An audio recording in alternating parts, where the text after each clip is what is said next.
নমস্কার, প্রিয় রান্নাতে আপনাদের স্বাগত। আজকে আমি নিয়ে চলে এসেছি কলার থোড়ের রেসিপি। আজকে আপনি দেখতে পেলেন বন্ধুরা, আমার কাছের একদম কচি কলার থোড়।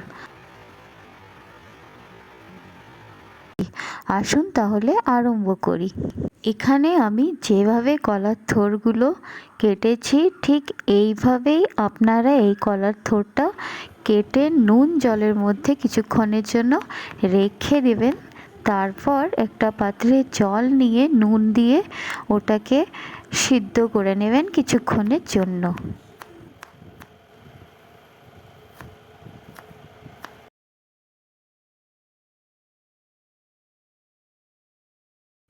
তারপর একটা নারকেলের টুকরোকে ভালো করে ছিলে পরিষ্কার করে কুচি কুচি করে কেটে ফেলবেন। আর তারপর মিক্সিং জারে সেই নারকেলের টুকরোগুলো দিয়ে সাথে 1.5 ইঞ্চি আদা আর 3 চামচ জিরে আর 3টে কাঁচা লঙ্কা আর কিছুটা গোলমরিচের গুঁড়ো দিয়ে ওটাকে ভালো করে বেটে ফেলবেন।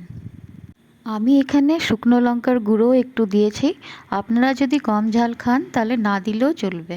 কড়াইতে সর্ষের তেল গরম করে ওতে কালো জিরা ফোড়ন দেব, আর তারপর সেই বাটা মশলাটা দিয়ে ওর মধ্যে হলুদের গুঁড়ো, চিনি স্বাদ মতো আর স্বাদ মতো নুন দিয়ে ওটাকে ততক্ষণ পর্যন্ত ভাজবো যতক্ষণ পর্যন্ত না ওটা থেকে তেল ছেড়ে যায়।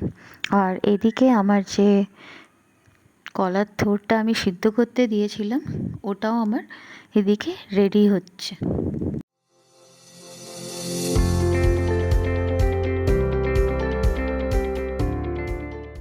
দেখুন আমার থোড় সিদ্ধ হয়ে গেছে। আমি একটি জালিতে জল ঝরিয়ে নিয়েছি। কলার থোড়ে ঠিক এইভাবেই সিদ্ধ হবে।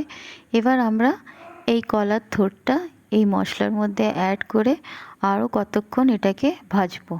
গ্যাস একদম মিন করে 5 মিনিট অবধি ঢাকা দিয়ে এটাকে সিদ্ধ করব। আর তারপর একটা দালচিনি আমরা বেটে ওর মধ্যে ঢাকা সরাবার পর ওটাতে অ্যাড করে দেব, আর একটুখানি ঘি অ্যাড করে দেব। ব্যাস রেডি হয়ে গেল আমার এই কলার থোড়ের রেসিপি। খুব সহজ এবং খুব কম সময়তেই এই রেসিপি তৈরি হয়ে যায়। এটা একবার খেয়ে দেখুন, এটা শরীরের জন্য খুব স্বাস্থ্যকর, আর এটাতে অ্যানিমিয়া মতো যে রোগ হয় ওটাও দূর হয়। আজকের জন্য তাহলে এতটাই। টাটা, ধন্যবাদ।